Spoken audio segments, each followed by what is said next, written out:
Hello and welcome to another video in this series, taking us on a journey from the simplest primes to the foothills of the Riemann hypothesis.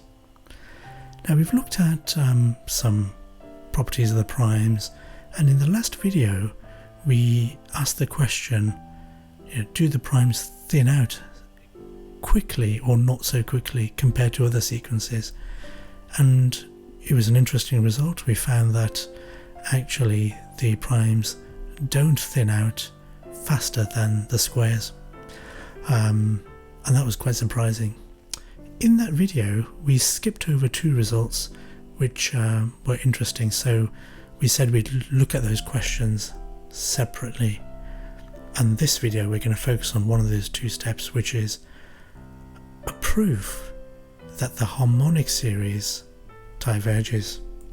So the question we'll be looking at is this sum, this infinite sum, 1 over 1 plus 1 over 2 plus 1 over 3, half plus a third plus a quarter plus the fifth, does this converge to a finite value, or does it get bigger and bigger endlessly to infinity? That's the question. Initial thoughts might be that as each term is getting smaller, perhaps it converges to a finite value. Perhaps there is a value that this approaches. Let's roll back a little bit and look at some simpler sums. So 1 plus 1 plus 1 plus 1 plus 1, we know that this thing does keep growing by definition. It just keeps adding 1, so it keeps growing and it will keep growing endlessly to infinity. There's always a number that this can be bigger than. So it's easy to see that this thing diverges. Let's take another series, a simple one, which has terms that are getting smaller. So we've got 1 plus a half plus a quarter plus an eighth. Now, does this thing converge or diverge? And you might look at that and say, I can sort of see that it's getting closer to 2. I might draw a picture that helps me understand that. So I might say that's 1 plus a half plus a quarter plus an eighth plus a 16th, and so on. You can see that by continuing to do this we approach a sum of 2. So these are areas. So visually you can see that how that might be true, and most of us will look at it and say, yeah, that kind of gets to 2. And there's some precision about language, but most of us can say, yep, that is 2. Some might prefer to say the sum tends to 2. Depends how formal you want to be. But the important point is that this series converges. The more we keep adding terms, the closer it gets to 2, but it'll never be more than 2. And the intuition, the very basic intuition, is that, well, the terms are getting smaller, so maybe that's the key, but it isn't. So the series we're interested in, the harmonic series, 1 plus a half plus a third plus a quarter, these aren't getting as small as fast as this series, half, quarter, eighth, but they are getting smaller. And actually, let's just jump straight to the answer. The answer is that it does diverge, it doesn't converge, and that can be surprising. Let's look at a proof that shows beyond doubt why that's the case. And the proof is due to Oresme from around 1300 AD, so very ancient.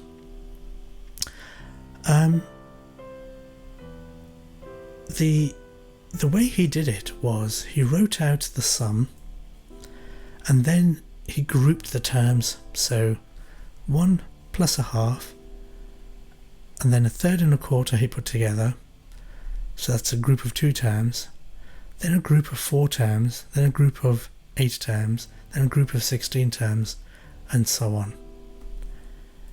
And what he did was,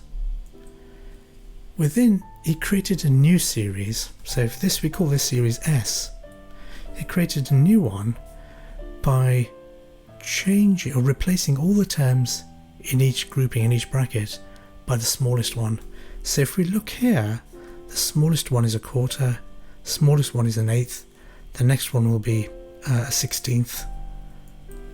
So you replace them all by a quarter, by an eighth, by a 16th, and so on.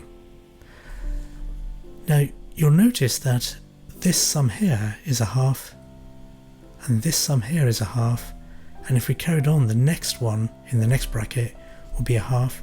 So we've got 1 plus a half plus a half plus a half, which we can see straight away diverges. If that's not quite clear, you can say it's 1 plus 1, half and half, plus 1, and so on. So straight away we can say T diverges. Now T was smaller than S because we replaced the terms in S by smaller ones. Let's draw a picture of that. We said S is 1 plus a half plus a third plus a quarter plus a fifth plus a sixth plus a seventh plus an eighth, and so on. And then we group them to say a third and a quarter, that's got 2 in there, and that's another group with 4, and the next group will have 16 up to 1 over 16, and so on. We create a new series called T is 1 plus a half plus, this time we replace all the terms with the smallest one, so a quarter plus a quarter, because that's the smallest one.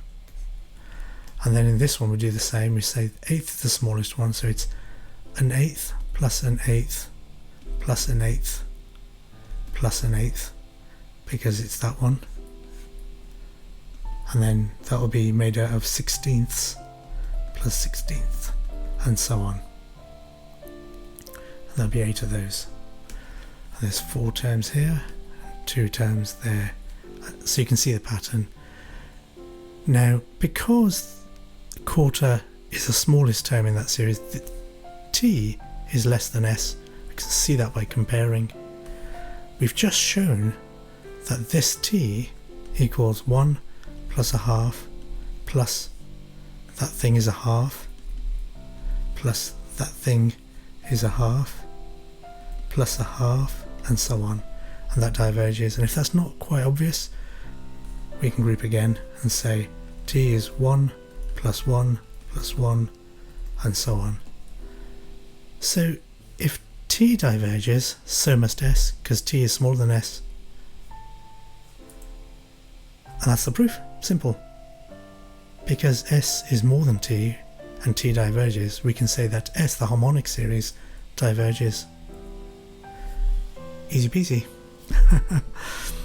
I hope that was quite fun and quite interesting actually, because it is counterintuitive to think that a sum of ever smaller fractions does diverge, but they do.